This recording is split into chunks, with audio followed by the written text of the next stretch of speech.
Sebelumnya perkenalan dulu yuk.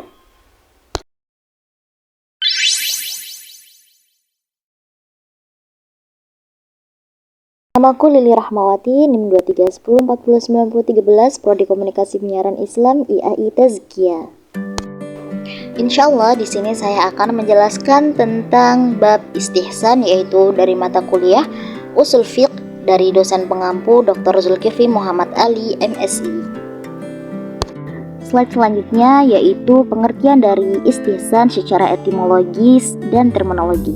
Secara etimologis, istihsan berasal dari bahasa Arab, kata dasar dari istihsan, berasal dari kata kerja istihsan. Awalan alif sinta itu menunjukkan bahwa usaha atau permintaan. Akar kata dari hasanah yaitu berarti baik atau bagus. Secara harfiah, istihsan berarti menganggap sesuatu yang lebih baik dan preferensi.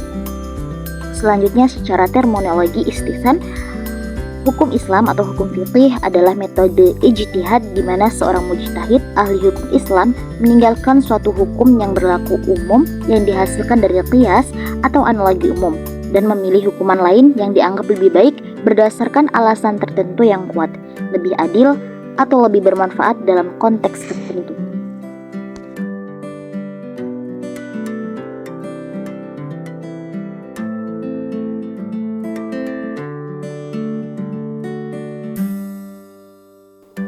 Prinsip-prinsip dasar istihsan. Di sini ada keadilan dan kontekstualisasi. Keadilan mengutamakan keadilan dan kemaslahatan dalam setiap keputusan hukum. Kontekstualisasi mempertimbangkan konteks spesifik dan kebutuhan nyata dari situasi yang dihadapi. Hubungan dengan sumber hukum Islam yaitu Al-Quran dan Hadis, ijma, konsensus ulama, qiyas, analogi hukum. Al-Quran dan Hadis, istihsan selalu mengacu pada prinsip-prinsip dasar yang terkandung dalam Al-Quran dan Hadis. Yang kedua ada ijma atau konsensus ulama. Preferensi juga dapat didasarkan pada konsensus para ulama jika ada. Qiyas yaitu analogi hukum. Istihsan dapat digunakan ketika qiyas memberikan hasil yang tidak memadai atau tidak sesuai dengan keadilan. Selanjutnya jenis-jenis istihsan yaitu istihsan bin nas. Preferensi berdasarkan teks nas Al-Quran atau hadis yang mendukung pengecualian dari hukum umum. Selanjutnya istihsan bil ijma'. Preferensi berdasarkan konsensus ulama yang mendukung penyimpangan dari hukum umum. Selanjutnya istihsan bil qiyas al-khafi. Preferensi berdasarkan analogi yang lebih tersembunyi atau alasan khusus yang lebih kuat daripada qiyas umum. Yang selanjutnya istihsan bid darurah. Preferensi berdasarkan kebutuhan atau keadaan darurat yang memaksa untuk meninggalkan hukum umum demi kemaslahatan yang lebih besar.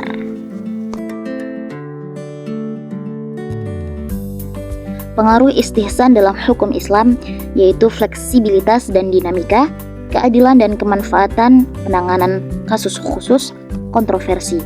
Contoh aplikasi istihsan misalnya dalam hukum kontrak. Qiyas mungkin menentukan bahwa semua kontrak harus memenuhi syarat tertentu untuk sah. Namun, jika penerapan syarat-syarat tersebut dalam kasus tertentu akan menyebabkan ketidakadilan atau kerugian, istihsan bisa digunakan untuk menyatakan sahnya kontrak yang tidak memenuhi semua syarat tersebut, jika hal itu dianggap lebih adil atau lebih menguntungkan bagi pihak-pihak yang terlibat.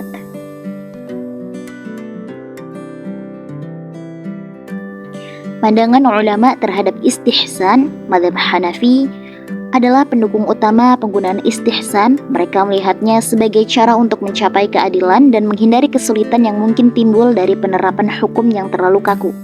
Argumentasinya, ulama Hanafi berargumen bahwa istihsan memungkinkan penyesuaian hukum dengan realitas dan kebutuhan zaman tanpa meninggalkan prinsip-prinsip dasar syariah.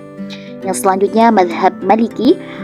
Mazhab Maliki juga mendukung istihsan, meskipun dalam batas-batas tertentu mereka menggunakan istihsan untuk mencapai kemaslahatan umum dan menyesuaikan hukum dengan konteks sosial.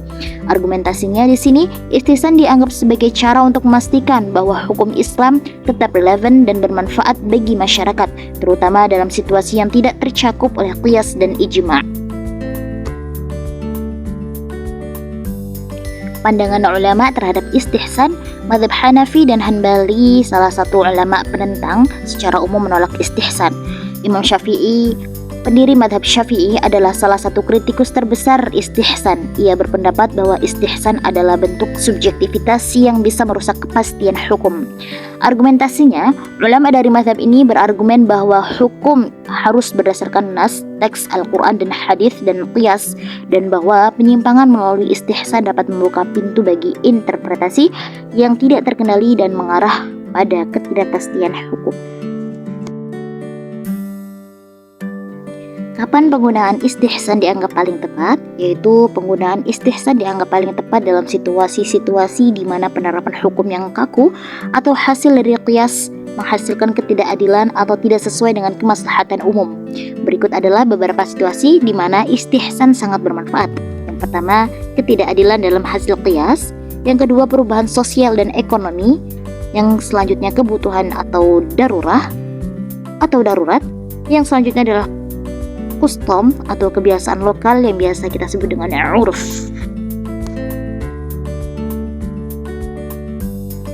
Yang selanjutnya yaitu penerapan metode istihsan dalam proses ijtihad. Yang pertama, pemahaman terhadap kasus yang dihadapi. Para mujtahid harus memahami dengan baik kasus atau permasalahan yang dihadapi. Yang selanjutnya, penemuan alasan khusus. Jika mujtahid menemukan bahwa penerapan hukum yang sudah ada tidak cocok dengan kondisi atau kebutuhan yang dihadapi, mereka mulai mencari alasan khusus yang bisa mendukung pengecualian atau penyesuaian dalam kasus tersebut. Selanjutnya, pengambilan keputusan, yaitu setelah menemukan alasan yang memadai, mujtahid membuat keputusan untuk menerapkan istihsan. Ini bisa berarti menolak penerapan hukum yang sudah ada atau yang dihasilkan oleh metode ijtihad lainnya dan memilih untuk mengambil jalan lain yang dianggap lebih baik berdasarkan alasan khusus tersebut. Yang selanjutnya, justifikasi. Para mujtahid harus dapat memberikan justifikasi yang kuat untuk penggunaan istihsan dalam kasus tersebut. Justifikasi ini bisa berupa argumen yang didasarkan pada prinsip-prinsip keadilan, kemaslahatan umum, atau kebutuhan mendesak yang tidak bisa dipenuhi oleh hukum yang sudah ada. Kesimpulan dari konsep istihsan adalah bahwa keadilan, kemaslahatan, dan tujuan syariah lebih diutamakan daripada hanya mengikuti hukum secara harfiah. Ini memungkinkan hakim untuk menggunakan akal dan kebijaksanaan mereka untuk mencapai keputusan yang lebih adil dan sesuai dengan prinsip-prinsip syariah dalam situasi-situasi di mana hukum yang telah ada mungkin tidak cukup memadai. Jazakumullahu khairan wa barakallahu fik. Terima kasih banyak atas kesempatan ini. Jika ada kekurangan mohon dimaafkan, jika ingin ditambahkan boleh silakan ditulis di kolom komentar ya. Terima kasih banyak. Wassalamualaikum warahmatullahi wabarakatuh.